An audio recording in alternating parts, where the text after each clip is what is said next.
Hanoch was an extraordinary teacher that taught the entire world. He was a king of all of the nations. They made him king. But Hanoch wanted to sanctify himself to such an extent that he, instead of teaching everyone every day like he did in the beginning, he lowered it to once a week, and then later on once a month, eventually once a year, and then eventually Hashem said, you could just come up here and become an angel, because clearly he's not the right fit for the generation anymore. Hashem wanted somebody to be the teacher of the generation. And after Hanoch left the world deteriorated drastically.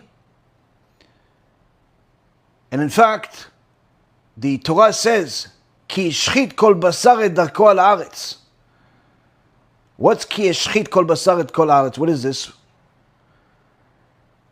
Everyone was a pogem brit. Everyone was wasting seed. Everyone was committing adultery. And in fact, everyone was an idol worshiper.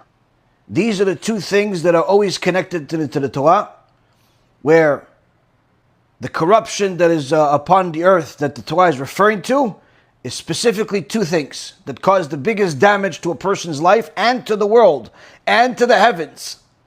Not to Hashem chas v'shalom, but to the person's direct connection and benefit from whatever sustenance and blessings Hashem wants to give to a person is destroyed when they're connected to idolatry, when they're connected to immorality.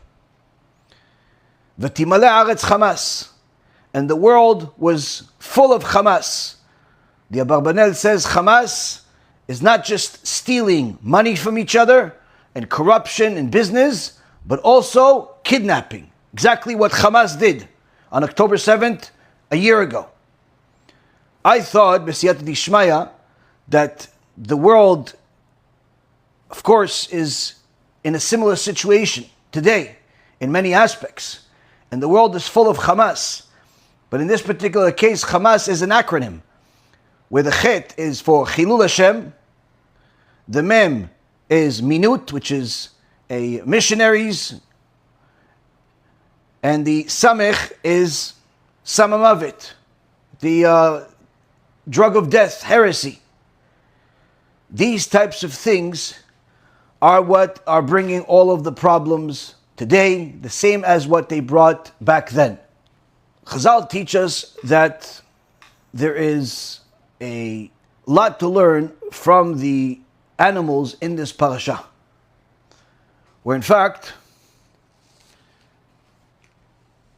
the first time, when HaKadosh Baruch Hu says in chapter 6, verse 19, says to Noach, and from all of the lot that lives, from all the flesh you shall bring 2 of each into the ark to keep alive with you. They shall be male and female. Meaning bring the animals, bring male and female. Male and female is said, Zachar u'nekeva. Zachar is male, nekeva is female. But then when you see several verses up, in chapter 7, verse number 2, something changes. Where Hashem says, Abehema teora tikach lecha shiv'a shiv'a, ish ve'ishto, u'min abehema, asher lo teora hi, shnaim, ish ve'ishto. It says, of every clean animal you shall take for yourself 7 pairs, a male with its mate, and of the animal that is not clean, 2, a male with its mate. But unlike the first time where it says Zachar u'nekeva, which means male and female, here it says Ish ve'ishto. Ish ve'ishto means a man and his wife. Why not say Zachar u'nekeva? I heard this from Rav Meir Eliyahu, who brings the Ramak, Rabbi Moshe Cordovero, one of the greatest Mekubalim in the last several hundred years. And he says, this is because the animals that were chosen weren't just ordinary animals, they were animals that required a tikkun. Tikkun for what? Tikkun for what the man did. before he sinned enough to be reincarnated as an animal. Meaning all of these animals were reincarnations. That's why they're said not just male and female, but zachar unekeva. Ish veishto. Ish veishto, man and woman. Meaning these are people that sinned. What did they sin? When you act like a behemah, when you act like an animal, and you're immoral, you have to be reincarnated. And a mevin yavin.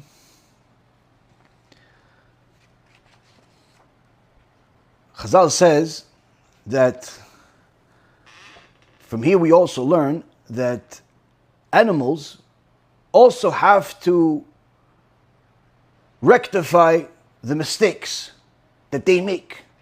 Not because the animal is charged with mistakes, but rather because sometimes the animal has a human soul within it that reincarnated as an animal after making specific types of sins we discussed in previous shurim, especially the last big event we had that talked about the Kedusha and Tikkun Abrit here in Florida about a year ago. Talks about different reincarnations into animals that Chazal teaches us what sin causes a person to reincarnate into different animals. And one of the examples the Gemara brings is Rabbi Pinchas ben Yair had an extraordinary donkey. This donkey was so smart, he was better than the navigation system. How so? When Rabbi Pinchas ben Yair wanted to go somewhere, he just simply tell the donkey, I want to go to Rabbi Shimon bar Yochai, my son-in-law's house. Without navigating the donkey would just go. And Rabbi Pinchas ben Yair will be able to learn Torah the whole way without worrying about, did he make a right, did he make a left, do you have to reroute? No. But one time this donkey made a mistake. What mistake? He picked a route to take Rabbi Pinchas ben Yair to Rabbi Shimon bar Yochai's house, but he picked a route where on that road, there was some foul-smelling things that smelled terrible. And of course, Rabbi Pinchas ben Yair couldn't study Torah anymore, because you can't study Torah when it smells bad. You have to stop. And this caused them to waste time. Bitul Torah. So after Rabbi Pinchas ben Yair got to the house of Rashbi, Rabbi Shimon bar Yochai, they were studying Torah, and all of a sudden he hears the donkey screaming like someone's torturing it. Someone is hurting my donkey. Quickly they both run outside, and what do they see? They see that there's a snake wrapped around the legs of the donkey and biting it. So Rabbi Pinchas ben Yair says to Rabbi Shimon, what is this? Why is this happening? And of course, Rabbi Shimon, in his level at this point, he's already able to see things that no other person can see. He says, your donkey caused you bitul Torah, didn't he? And he's being punished for it. He caused you to waste time somehow on the way here. It's because you went to a place you couldn't study Torah. Donkey picked the wrong road. So he's getting punished from Shamayim. Why is the donkey responsible for his actions? It's not the donkey per se, like the donkey that you see in some place today. This donkey had a neshama of a person in it. Chazal even talk about how Ishmael had to be reincarnated as a donkey. That's why Avraham said to him, when during the Akedah, he says, you and the donkey stay here. Well, you and the donkey are the same. So here we see, Rabotai, that HaKadosh Baruch Hu is telling us there's much to learn about the animals in this parasha. But mainly, this particular point is what we want to focus on. Why were people, and why are people, connected to animals? Because they can reincarnate into them. Why would they reincarnate into an animal?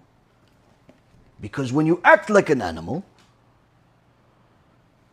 you behave like an animal, when you walk around without clothes like an animal, where you commit adultery like an animal, like a dog, doesn't have any loyalty to his wife, like a bull, doesn't have loyalty to his wife, like all types of animals don't have loyalty to their husband. These types of things are at the very least one of the reasons how a person can express their animalistic side and thereby acquire themselves a horrible punishment of being reincarnated as an animal. And HaKadosh Baruch Hu in essence is trying to tell us, you have to remove the animal from within. You have to remove the evil from within.